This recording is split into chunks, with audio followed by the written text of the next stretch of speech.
السلام عليكم ورحمة الله، يومكم جنين وإن شاء الله تكونوا بخير وفرحانة هلبة على خاطر فيديو العصبان جاب خلال يومين 1000 مشاهدة. هذه أول مرة تصير معاي، فمحبتكم ودعمكم هي اللي خليني نستمر، وعن جد أنا انبسطت ونتمنى هذا الفيديو حتى هو يوصل لعدد كويس من المشاهدات.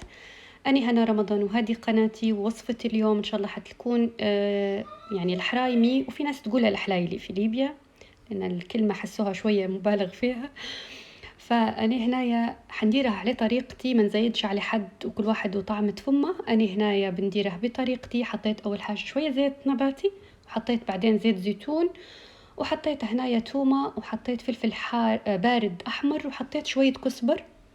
بنضربهم في ست البيت مع بعض، نضربهم ضربة كويسة.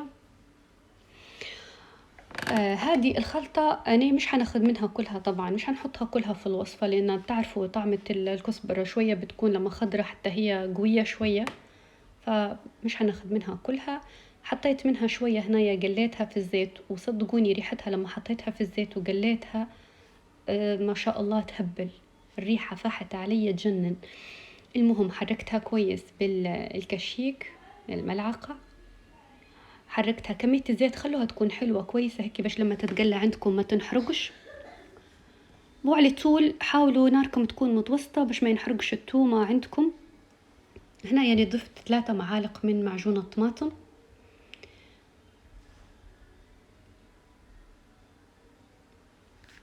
وبعدين بنحركه يعني شوية، نخليه يتسبك في الزيت وياخد هيك مثلا تشويحة يعني محترمة، يعني حاجة باهية هيك تشوحيه كويس في الزيت.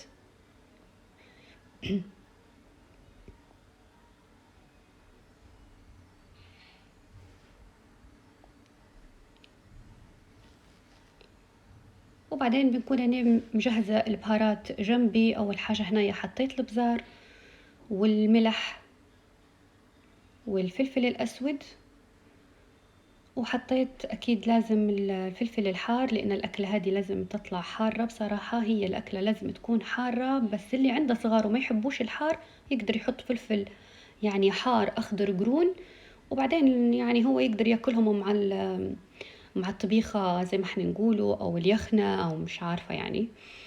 فمع الطبيخة تقدري تاكليه، وهيك صغار يقدروا ياكلوا ما يحسوش بحرارة الأكلة. وبالنسبة لبهار البزار يعني هو بهار ليبي، فاللي ما يعرفاش يقدر يحط كركم ويحط باقي البهارات اللي عنده، فيمشي الحال. هنايا بعد ما شوية حسيت الصلصة يعني تقلت كويس في الزيت، وخدت يعني وقتها وتقلت كويس، زدتها يعني طاسة واحدة مية وخليتها تزيد تتسبك. وزي ما شايفين تو تشوفوا كمية الصلصة كيف، والزيت يعني هنا هيك شكلها يدل انها هي تسبكت كويس. خليتها تتسبك تزيد 5 دقائق او 3 دقائق. هنا يعني شنو خديت السمكات متاعي شرحتهم. طبعا اي نوع سمك انتو تحبوه، انا صراحة ما نفهمش في السمك كويس، فما نعرفش يعني هذا نوع سمك شن كان. فالمهم حطيت كمون. هنايا حطيت كمون لاني ما حطيتش في الوصفة كمون. وحطيت بهار سمك، عندي بهار نتاع سمك يعني جاهز، بهارات سمك جاهزة، حطيت حتى هما منهم شوية وما كترتش. ايه بهذا الشكل عبيتهم هيك وشربتهم بالبهارات اللي حطيتها.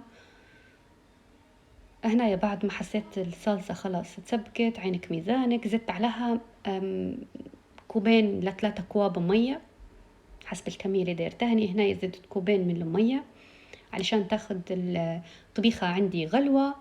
وبعد ما يغلي ننزل عليها السمك متاعي او الحوت. تقدري تقطعيه يعني مش زيني أنا تقطعيه لسه يعني قطع أصغر.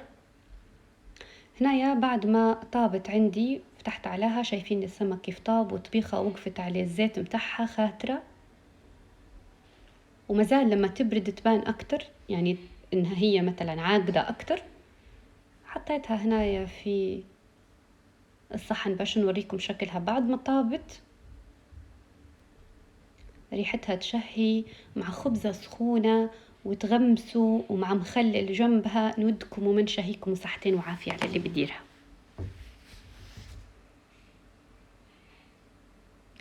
وخلاص، وهنا نكون يعني خلصت كل الوصفة. هاي قدامكم نصب فيها، إن شاء الله تعجبكم وصحتين وعافية على قلوبكم.